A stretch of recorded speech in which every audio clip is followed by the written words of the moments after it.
with you in the next election, if you're going to be representing us or not? I don't know. That's up to the constituents. It's supposed to be up to my constituents, but I was informed it's not.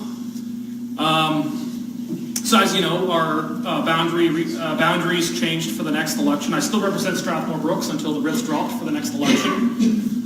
But then, when the RIPS dropped, our constituency changes. We lose Brooks, and we become combined with Chestermere, the new constituency of Chestermere-Strathmore. I was informed, let's say, who here was at the event we had Jason Kenney at here in Strathmore just a couple days before the leadership event? Okay, a couple of you. In between that event and Chestermere, I was driving Jason between events, from Strathmore to Chestermere. And, he said to me, Derek, you've clearly got the support in the riding, you should be the candidate here. And I said, I appreciate that, but, I still want an open nomination. I don't want any favors. I don't think I need any help.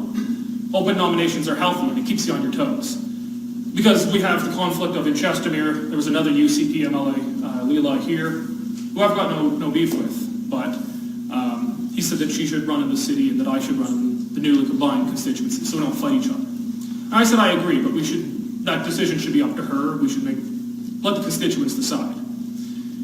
Then, after he was elected leader, I was informed in late November, early December, that he said, well, there's only 2 females in the entire UCP caucus of just over 25. And he said, Derek, how would it look if one of our only 2 women lost to a white bearded redneck guy? Life sucks. And I said, look, I think it's fair for the leader of the party to reach out and recruit and find new women to run. We need more women in politics, and the UCP in particular needs to get more women elected. But that role should stop at recruiting and encouraging, and it should not involve trying to manipulate or decide local nomination contests. That the only people who should decide who the MLA in a constituency is the constituents. And absolutely no other politician should get to decide who represents the people in Strathmore. And that is why I've been told I'm not allowed to run. Who says you can't run as an independent? We have more votes than Chestermere. Well, actually, I'm not seeing anything in the UCP rules that says I can't run regardless of what any other politician says. Could you seek the UCP nomination in, for instance, the new Brooks Medicine Hat, right? Well, Jason said to me, it was not about me challenging other incumbents I've been mixing with, it was only about challenging female incumbents. So he said, because our constituency was cut into 5 different pieces. It was really chopped up. And he said I can run against any of the other men that we've been combined with, or in Brooks Medicine Hat, that I'd be allowed to run there. But we had a falling out since then. He says I'm just not allowed to run, period, for the party. So in a way, you're kind of bad as a candidate for the UCP. Yeah, but I don't know of any... Are you or not? Pardon? Are you so they kind of vetted you as not being a candidate in the other half of the riding? Brooks? They've just... He said I just can't run, period, now. But this all stemmed from a disagreement over stating that I can't return to the caucus if I wanted to continue to represent Strathmore in the new constituency. You just say that you found something that says that you can actually run? No, I've said I can see no rule in the UCP that says I can't run. I don't know what would disqualify me. I can't think of any rule that would disqualify me. At the end of the day, if constituents don't want me, they don't have to have me. And if constituents want to elect me, they should have every right to elect me, regardless of what any other politician says somewhere else in the province.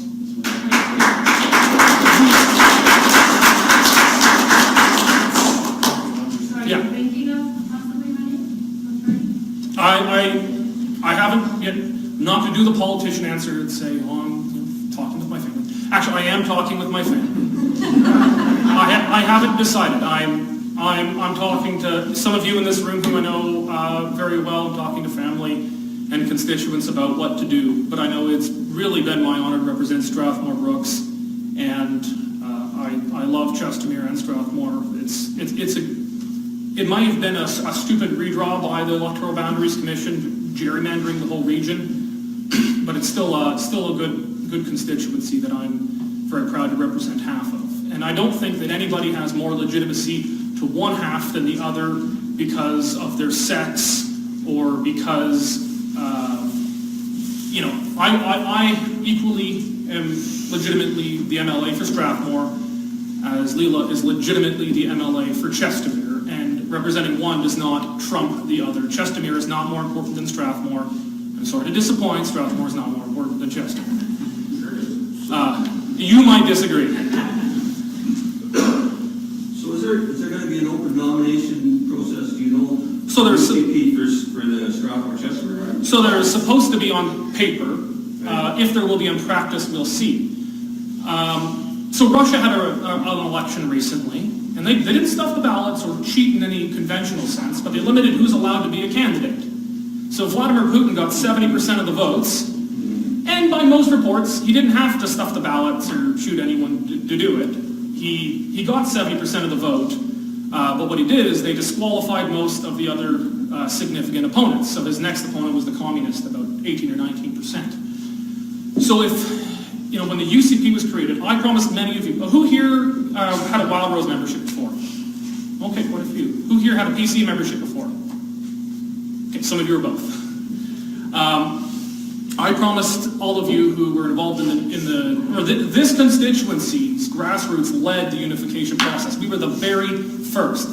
People here stuck their neck out. And I promised everybody here that this party would be grassroots, that it would live up to particularly the grassroots traditions of the Wild Rose. And the PCs wanted that too. And I also vouched for Jason Kenney, and he promised open democratic nominations. So if the party is actually committed to the promise that it made to PC and Wild Rose members, if it is truly committed to open and democratic nominations, then they should let anyone run who can actually win the support of constituents within reason. I'm not certain, but I'm pretty sure Jim Prentice dictated who was running in Chestermere for his constituency too, right? So the last election too. Yeah. Yeah, so what happened, that's a great point. So if you didn't hear it, in the last election, Jim Prentice, when he was elected PC leader, said open nominations. This is a pretty common thing when you run for leader. Open nominations, you get elected leader. Goes by the wayside pretty quickly. The nomination for the PCs in Chestermere got pretty contentious, and he had a favorite candidate, so he came in and he did not appoint the candidate, but he disqualified the only opponent.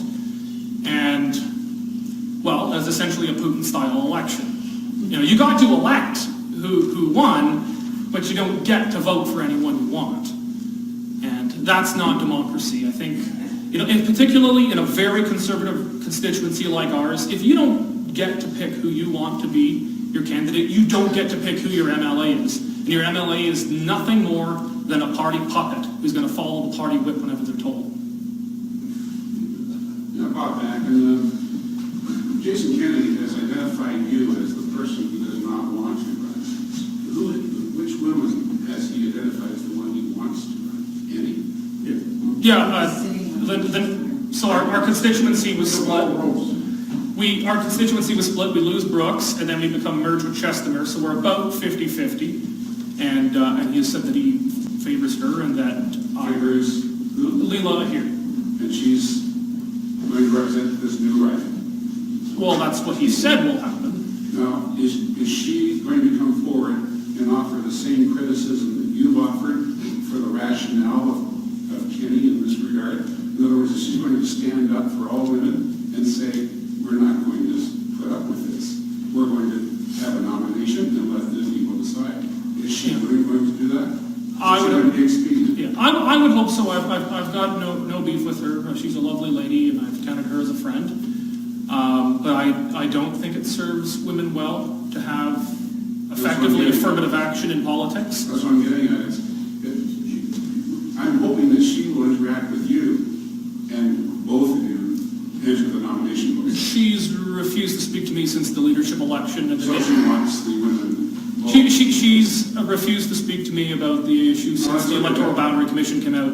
That merging speaks to our her constituencies. position that she wants the job. Yeah. And that's that.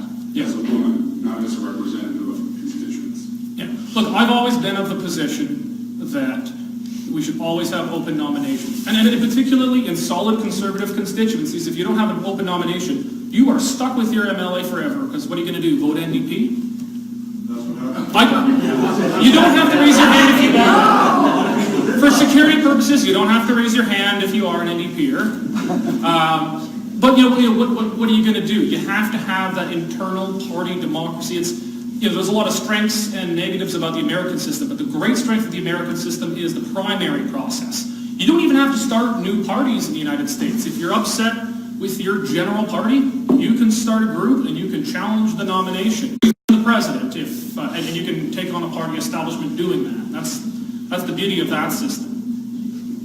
Yeah. Are there any women in this room that would agree with Jason Kenney? There's only one or two here, unfortunately, but they have a voice that agree with Jason There's more Kenney's than that. proposal to fix it for a woman. Thank you. Because the women, have to get together and represent this miscarriage to the potential candidate somehow. Because whoever gets in, it doesn't matter what gender they are. And this political correctness requiring certain gender quotas is driving everyone crazy. A woman or a man doesn't want the wrong person representing us. Period. I've spent a lot of time recruiting candidates for the Wild Rose and then the UCP over the last almost 3 years now. And I've in particular been trying to recruit women to run because the conservative movement does have to do a better job. We have, out of a caucus of 25-26, there's only 2 women. That is not enough.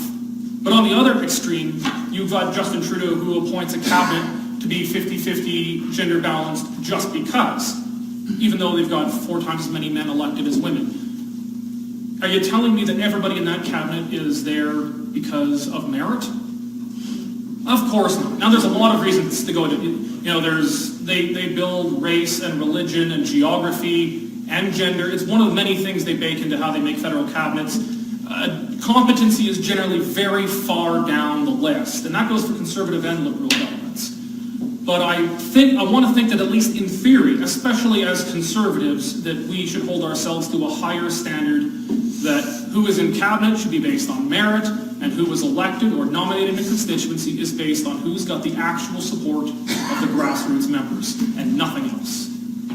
So basically, Kenny's willing to risk losing Strathmore or Strathmore Chestermere because he wants to run alone. But he wouldn't go. Look, I want to see more women elected, but I don't want to I don't see. care if you're a man or a woman. Yeah. I really don't. Like this man said here, it doesn't matter to me whether you're a man or a woman, as long as you're representing my interests here. Yeah. I agree. But it's to be determined how strictly the party is going to hold to that, because that's not what I was told. So can you run as an independent or with the independent party? There are a couple of options ahead. You'll be the very first to know.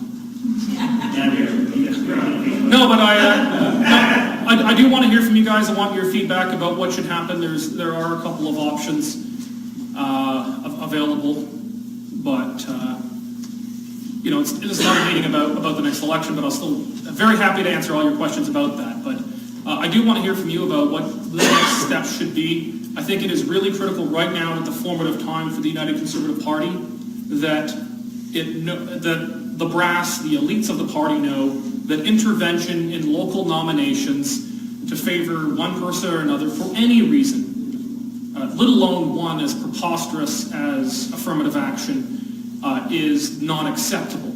And that we have to make that very clear at such an early formative time in the UCP's history. Because if they get in this habit now, how do you think the UCP is going to be after 40 years of government? It's going to be just as bad as what Albertans got rid of in 2015. We don't have the option.